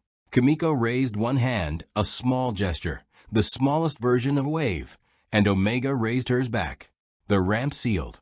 At T-40 seconds, Hunter engaged the vertical thrusters, and the Marauder rose through the facility's open roof into the pre-dawn city air. The skyline of towers and lights spread beneath them in every direction, a civilization of billions going about its enormous, ordinary business, with no awareness that something had fallen into it, and, in falling, changed its trajectory. The hyperspace coordinates Tech had calculated resolved in the Navicomputer with a clean certainty of accurate mathematics. At T-0, Hunter jumped. The dimensional aperture took them without resistance, a shimmer, a wrongness in the quality of space itself, and then the familiar blue-white tunnel of hyperspace opening ahead with the reliable, grounding beauty of the galaxy's own physics. Tech confirmed the trajectory in 3 seconds. Echo confirmed ship status. Wrecker confirmed that he was fine and had brought the piece of street with him. Crosshair confirmed nothing, being Crosshair. Omega stood in the cockpit doorway and watched hyperspace stream past. "Did we do the right thing?" she asked. Hunter thought about 60-kilometer drives before dawn, about files distributed to 430 organizations simultaneously, about a man standing in a street reading from something he'd written himself, about a woman at Sage Grove who'd eaten something and let the edges soften, about a van under an elevated rail structure, and a man with live wire eyes who had made a different kind of impossible calculation and come out the other side. "I think so," he said, which was the most honest answer he had. Omega nodded. She watched hyperspace for another moment, the blue light catching the serious angles of her face. "Good," she said. "Me too." The Marauder flew on. carrying its strange family home through the long dark between the stars. They never found out how it ended. That was the thing about leaving. The story continued past the point where you could see it, past the last coordinates you'd logged, past the final transmission tech had intercepted before the aperture closed behind them. Somewhere in a world without the Force, without hyperspace, without any frame for what had fallen into its industrial margins for 61 hours, something was being built or broken or both. The files were out. The accounts had been confirmed. Sage Grove was empty. Those were the facts they carried. What became of them was not their story to know. Hunter thought about this during the jump, in the stretched-out quiet of hyperspace, where thinking was what there was to do. He thought about the version of them that had stayed, the hypothetical Bad Batch that had found a reason to remain, that had let 61 hours become 62 and 62 become a number with no window attached to it. He understood the appeal. He had felt it himself, the particular gravity of a fight that was comprehensible, enemies that were identifiable, a world where the good and harm were visible rather than hidden in clone lines and Senate chambers and the careful institutional violence of systems that described themselves as order. But the Empire was still out there. The clones who hadn't gone rogue were still being used and discarded. There were people in that galaxy, his galaxy, that only his squad could reach in the specific way that the Bad Batch reached anything, sideways, imperfectly, against orders, usually at a run. You went home. That was the thing he'd understood watching sit down on the floor of the meatpacking facility and watching Butcher close his laptop after reading the headlines. You went home because the world you came from was the only one you could actually change. You could make a difference in someone else's world. The files were proof of that, and Sage Grove, and whatever came next for Homelander, and whatever came next for the boys. But the difference you were built to make was in the one that had made you. They'd been made as weapons. They'd spent years becoming something else, imperfectly and continuously, and without a destination, only a direction. That work wasn't done. The Empire was not done. Omega was not done growing into whoever she was going to be, and he intended to be present for it. The hyperspace tunnel dissolved into stars. The familiar stars, the galaxy's own, the constellations he'd learned in the briefing rooms of Kamino, the navigational constants that meant home, resolved around them with the simple, grounding reliability of physics, obeying its own rules. Tech confirmed the coordinates. Ord Mantell's system sat 2 parsecs to port, no Imperial presence on long-range scan, the clear lane that represented their immediate future. Wrecker was already asking about food. Echo was already running diagnostics. Crosshair was already doing whatever Crosshair did in his own head, the interior processing of a man who had come the farthest, and would need the most time and was doing it at his own pace and was owed that. Omega came forward and sat in the co-pilot seat and looked to the stars. "Do you think they'll remember us?" she asked. "Butcher will," Hunter said. "That's enough." She considered this. "Kimiko will," she said. "She'll remember Echo. Frenchie will remember Tech," Hunter said. "For about 5 years, until he has to admit that someone might have been smarter than him." Omega almost laughed. "Tech won't know." "Tech will absolutely know," Hunter said. "He'll have calculated the probability." She did laugh then, and it was the sound of the ship being a home, and the squad being a family, and the 61 hours they'd spent in a world without the Force having changed them in small, unmappable ways that would take years to understand and might, when understood, matter. Outside the viewports, the galaxy spread its enormous, ordinary beauty in every direction, cruel and wondrous and not finished with any of them yet, not by a long measure. Ahead of them, possibility. Behind them, a world still running on its own momentum, carrying forward the small push they'd given it. Above and below and in every direction, the work they'd come from and the work remaining. Hunter reached for the controls and set a course. Clone Force 99 went home.